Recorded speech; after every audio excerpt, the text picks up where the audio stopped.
Hello and welcome to the industry's first ever AIOps Summit. My name is Kieran Taylor. I lead marketing for CA Technologies Agile Operations, solutions for monitoring and advanced analytics. You just heard some great insights from our keynote presentation. Tom Davenport shared a phased approach to AIOps. We're really lucky he could join us today. And as a reminder, you can join the conversation when you tweet your comments to AIOps Summit, hashtag AIOps Summit. You'll be included into a raffle for a Google Home device. Our next keynote comes from Ashok Reddy, who is Group General Manager for DevOps at CA. That includes a number of businesses. It's Agile Operations, it's Automation, Continuous Delivery, and Developer Products. And that broad purview, coupled with your 25 plus years in software engineering and AI, I think it gives you a really unique perspective on how enterprises can transform themselves to be AI first. So we're really glad that you're here. I know that you own a automated car, and so you've got some, we've talked a few times about the parallels between self-driving automobiles and the concept of a self-driving app. And I'm really excited to hear today, how those two things could be compared to one another and maybe connect back to Tom's presentation. No, absolutely. Thank you, Kieran. I think definitely, I think in terms of AI and machine learning, I think it's revolutionized the industry, but I think it's been initially applied. I think everybody talks about self-driving cars, even though we don't have self-driving cars yet, but I think people are using staged approach, to Tom said. How do you get to something like that is you start with, phased approach. So I think I'm going to hopefully try to go through that. If you use self-driving cars, what are the different things people already are doing? In the car I have, for example, there is quite a few things are automated using AI and machine learning. But it's getting closer to self-driving maybe in a couple of years away, but you can get a lot of productivity just doing some things incrementally. Yeah. So I think from a IT operations perspective, I think it's the same thing. So we can actually look at what's happening in the industry. If I connect back to Tom, I think a lot of the things about AI is really, it's automating automation. So you'll see that many of these surveys, one from MIT, for example, which talks about 97% of the executives are investing in AI today.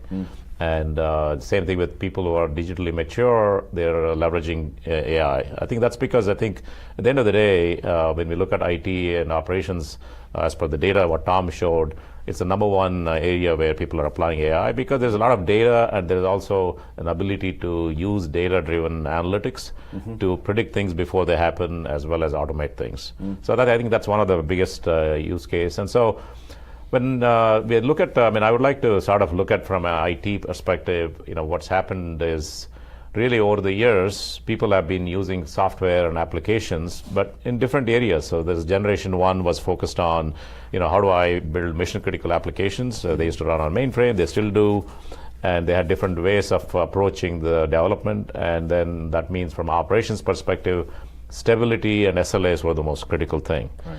And then people moved on to cloud, and there is agile approaches, and now recently a lot more around things like serverless technologies and microservices, which always brings conflict between running things in stable and agile at the same time coming together. So I think people are allowing things such as using things such as DevOps approaches to be able to bring speed with control and speed with stability. But now I think it changes even further because in the generation 4, what IT has to really worry about now is not just about how do I make sure that I manage the changes coming through for the applications, but now the applications themselves are going to start changing based on the data, and they're going to learn. And as you learn and evolve, it becomes non-deterministic applications. Right. So what I call, it's a self-driving application. So you're going from a self-driving car to self-driving application. So let's talk a little bit about that. I think at the end of the day, I always say this is machines help you to learn, and then you're using data, but people and IT leaders and others to help them lead. So it's really augmented intelligence to help manage. So if I look at in terms of how, let's take an approach of what people are doing in the self-driving cars. There is a lot of things that are being tested today using data, but it starts off with, I use this Society of Automotive Engineering has a standard around levels of automation in driving. So let me use the same things from level 0 to level 5 to kind of say, it is easier to kind of look at analogy. Yeah. So you start off with level 0 with no automation. People love to drive cars with manual steering, but now people who are just starting now, there's pretty much, as you get to an autopilot and others, you may not have a manual steering, but you are going to get there. So that's level 0. But people in IT operations have always been getting reports, descriptive analytics, but that was static, and it's basically what happened, and people can look at that, manually steer the operations. The next part is on level 1 in a car, people look at from a blind spot warning. You have many of the cars today. It doesn't matter. It doesn't have to be a Tesla, which is full. It's a lot of electric autonomous things like autopilot. But every car you have nowadays has a blind spot warning. Or you can start looking at, again, this is similarly in the IT.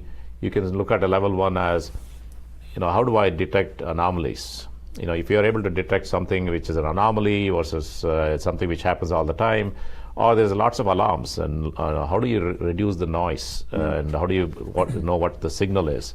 So that's where basically, just like in a car, then you move on to the next one, which is, how do I look at, some cars are doing automated parking, and people do lane keep assist, so it has to have multiple sensors, a lot of data coming from different areas. But that's helping. It's a partial automation, and you can think about that as, if I just find problem and I can predict what happens, but we don't know what the root cause is, because you don't want the problem to keep happening. Right. So now you need to really understand the root causes. There is a theory about asking 5 whys, but how do I do that when there is so much of data, so much of connected, where you have got mobile systems, you got ATMs, you got Internet of Things, clouds, right, then mainframe. IT operations people have to deal with a lot of things, and they need to focus on higher value things. And in this case, they are dealing with day-to-day things which are showing up, and it becomes very reactive. So that allows them to move on to the next level, which is really just like we are doing highway assist and autonomous parking, where I've seen, I did a test drive other day of Tesla, and it was automatically found the tightest spot in the parking lot, and it was able to do that. So you can do that sort of conditional thing. But so in IT operations, you can use visualization. You can do something like a topology, because sometimes you still need to look at the shape of the data. Right? If you just look at the data and you have a computer decide, versus you need the shape of the data. So that combined with automated workflow. So something happens, and a customer was saying to me the other day, which is, with this sort of systems, it's not about just focusing on lowering the MTTR, which is how much time does it take to find a problem or resolve. But in this case, if I actually have something which can predict the problem and fix it, I don't need to focus. I don't need to even have MTTR. Right? The whole point is no MTTR. No MTTR. Wow. Right? Yeah. And that means you don't have to resolve something because you're taking action before it happens. Cool. So wouldn't that be a perfect world, right? Yeah. So. And I think the next level is really getting to more and more self-healing things, which is, I think there are lots of things happening and in a system, and so we get to that next level, level 4. And I think ultimately, I think it's autonomous driving is really, we talk about self-driving or self-healing systems, operations, but the idea is self-driving applications. It's really applications or intelligent systems which provide value. Everyone wants to focus on that, so the operations are going to get value because they're able to better understand what users are doing. And here, the application is now, it's more of a shift right. It's actually running in production, and you don't know what the application is going to do based on the data. So how do you have guardrails? How do you know how to override things? Right. So you need operations to do all that, but you need systems which allows you to do those sort of things. So that's really where I think I would say, I'll give you some examples in terms of each of these things, how somebody can implement this. So first one is, we talked about manual reports and analysis. I mean, I won't go into more details, but everybody knows that this is the state of the affairs. So every vendor, everybody, if you look at an operations center, typical, this is how it looks like. I mean, basically there's lots of different things going on. There are lots of red, a lot of green. Somebody has to make sense of all of this. And that is reactive firefight to now moving to, you really need to find things which before they happen. And here is an example of how you can actually look at, what is an anomaly versus, because you sometimes we tend to have static thresholds, Right. and those things, when you exceed something and you think you don't know if it's an anomaly or not.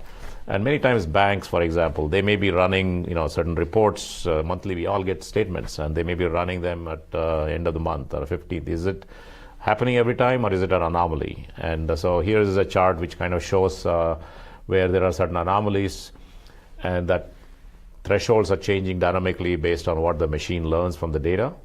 And then it's able to say, okay, I can generate alarms based on abnormal scenarios, and somebody may take action and identify and predict issues. Similarly, we all are used to getting a lot of alarms, and I think this is another thing where, there is literally, we all get lots of emails or alerts, and we don't need more. Right. Every time I talk about anomaly detection, that's giving an alarm now. Yeah. So how do you differentiate between the noise and signal, and how do you make sure that which one's an anomaly and where you need to focus on, and be more proactive? So there is a algorithmic way of doing it. So we are applying things such as machine learning algorithms to help create only those alarms which are either critical, and you can differentiate them from major, minor. And IT can start looking at that, IT's leaders and the people who are operating this, and say which ones are really relevant and important for us. And I think the next part is, again, I talked about, you don't want to just keep fixing the problem or just because it predicts, but why did we even get there? What was the root cause? And so in this case, I think you look at different aspects of it. So the service level analytics is very important. What it brings is more of a domain expertise. And if you just don't look at, am I going to run out of memory, or is it my battery running out, or is it because I don't have enough capacity? And how do you look at all those things and you combine that together and bringing that sort of a service level analytics, which is correlated, and being able to, humans, we can only monitor 2 or 3 different things, whereas machines, as you train and learn, can look at so many different things, and being able to say, okay, there is some sort of a pattern emerging here. So I think some of the people will try to do just one feed or 1 or 2 data points. You really can't do that in a more and more of if you want to really identify the root cause. As an example, security, right? If you are monitoring just the performance of an application or infrastructure, and everything is going fine, but how do you know there is not a denial of service attack going on? Right. And there may be a security related thing, but if you're not looking at security, you're not able to bring that automated root cause. So you need to really think about service level analytics and just not look at one aspect of the operations, but look at bringing more and more of other aspects. I think the other thing what I will say is that as we look at correlating these things in the level 3, you need to start bringing the different things when I talk about alarms to services, and being able to bring, just like when we do autonomous parking, there was an accident the other day when in Bay Area where the car was going in the freeway and it was an autopilot, and suddenly it hit the center of the thing. That because when the lane divided, the car was looking at the one aspect of it, which was the white things which it follows in the road, right? But then it starts fading on the right side. The markings faded, and so the machine learning algorithm said, well, maybe now the left one is the middle, so it started turning left. But there are also other sensors now which should have been telling the car that, hey, there is a concrete wall right next to you. So how do you decide between which is a priority? So that's where I think we need to look at holistically and then set up the priorities and rules, and that's where humans are still need to be involved, but that becomes how it learns and decides what to do. So that's a reason why you need one common data lake, which kind of brings various things together across, all the way from how people design things to how do people develop things to applications to test things to deploy and manage and operate and secure. And you can't just be looking at one island, and it needs to be end to end. I think the next part is once you want to get to the level 4 high automation, here is an example of I'm using like a what if analysis, right? You may do predictive things where, yes, what if I run out of memory or whatever, and in this case what we have done is to be able to take something like if before I'm running out of memory, or if I'm running out of my storage, or maybe there's additional capacity needed based on what typically has happened in the past. So now we are able to automate the provisioning of an additional, like in this case, an AWS instance, and be able to keep the workflows going. And you'll see, basically, you can predict if we had just let the system go on its own versus, this is where I talk about, normally we look at MTTR. In this case, there is no MTTR because, mean time to resolve goes away because you don't have to resolve it. Because it's never happened.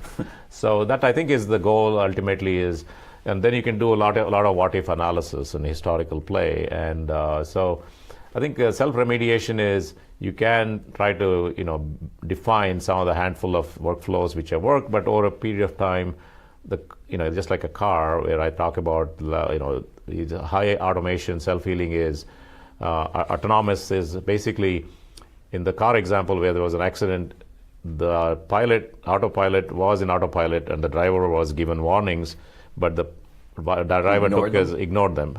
And whereas in now one of our customers like General Motors is doing similarly. They have taken their car and what they've done is to put sensors to monitor the eyes of the driver. If the eyes of the driver comes off the road and looking somewhere else, or the hands are not on the steering wheel, it'll take it off the autopilot. So now you can do that similarly in IT, right? Are there things what you want to put guardrails? So at the end of the day, if I want to summarize, you have an opportunity to look at all aspects of IT operations, where in order to really get to autonomous driving, you can't just be looking at one or two aspects. People talk about monitoring of an application, but what about the database? In the context of data-driven applications, data is going to run some of the, like each car, for example, generates a terabyte of data every day. Wow. So how do you process that? How do you run the thing? Are we finishing with the workloads, and what's the effect on the infrastructure, the performance and scalability and things like that? So yes, people want lots of data, but be careful what you ask for, right? So you end up looking at the systems which need to be moderated, and you need to know if the data, for example, has bias in it. So you need to decide, to Tom's point earlier, that you need to say what type of data I want to look at, because you don't want some bias in the data that's going to determine what the application is going to decide. And there may be privacy issues, and where do I store things, and what do I do with the cloud, and I can't just be moving things around with the data. You're using customer data, there's a privacy implications. So moving to this means data is, and the contextual processing is very important. You need to know what context it is. And otherwise, sometimes the data is like, we are just looking for a house, me and my wife were shopping, and suddenly one area, my wife said, hey, look, in Palo Alto, there is this area where the houses are not that expensive. And then when you look at the data and you start looking at there's a line going through where you are on a certain side of a railway track, or your other side of thing where the schools are not good. Yeah. So there are different elements you need to look at, and not just look at the data on the housing and what was the closest house sold next to the house. Right. Yeah. So there are other factors. So similarly, you need to think about the context. Yep. And so then applying machine learning algorithms is important. I think people think about data science. Oh, I need to learn about machine learning and data science. I think from IT operations, there's lots of things available already out of the box.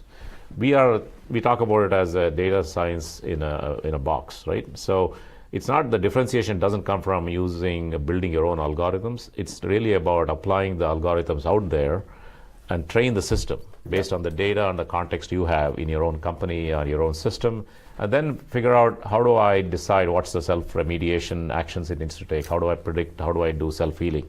So it's a very context specific, and you need people in IT operations to really be involved in it, and not just thinking that, hey, it's a data scientist problem. Right. So I think that's really what we talk about. Continuous means you need to continuously do this, and especially as applications are deployed, they are now going to learn and evolve.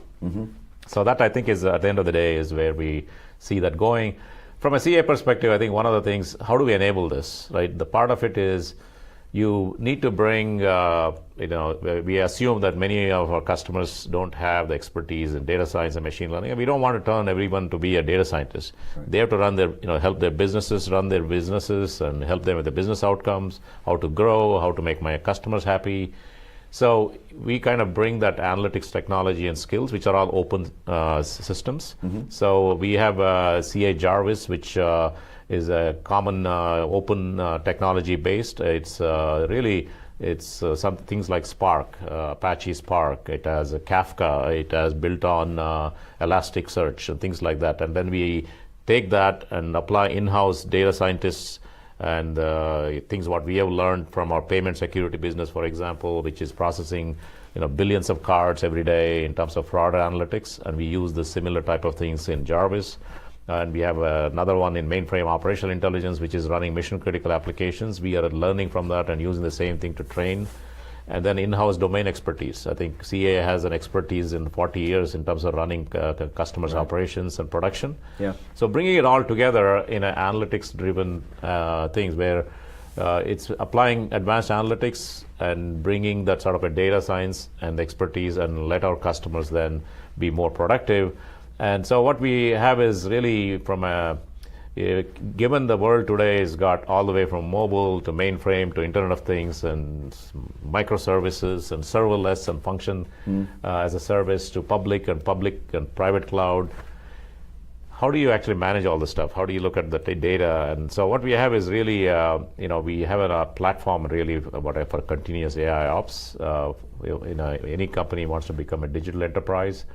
And so we talk about how do you actually use something like a CA Jarvis, which is a cloud analytics platform, which can connect to whether it's on a cloud, mobile, private or public cloud, and then be able to drive, what I call a modern software factory, because everyone needs a modern software factory to be able to drive that.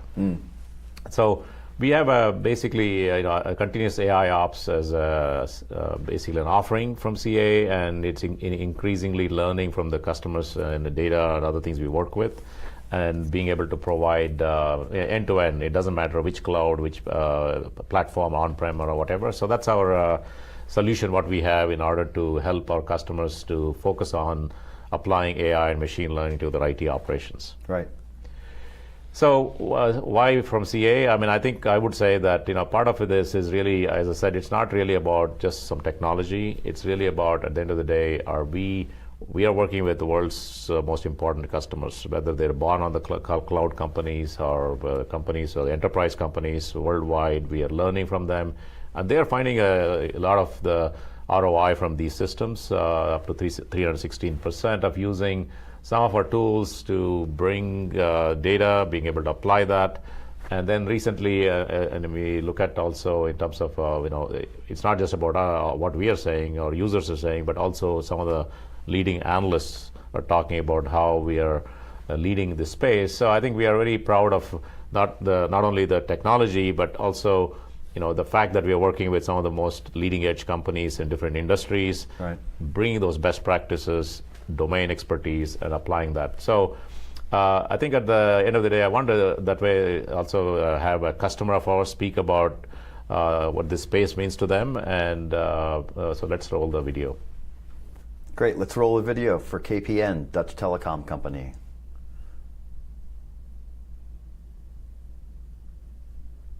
We're moving into the era of DevOps, where Dev means fail fast and Ops means fail never. So for never to fail, you need a lot of data. So we are searching for a lot of data to make our operations very stable, right? And in fact, so much data that we humans cannot actually process it anymore or analyze it. So we desperately need technology to help us out. But AI is definitely very important to us because it's the future for us, right? CA has a very unique position, and not unique that other companies don't do it, but you have a combined technology stack in your portfolio, right? You do automation, you do monitoring and analytics, and if you talk about operations intelligence, that's the two things you want to combine.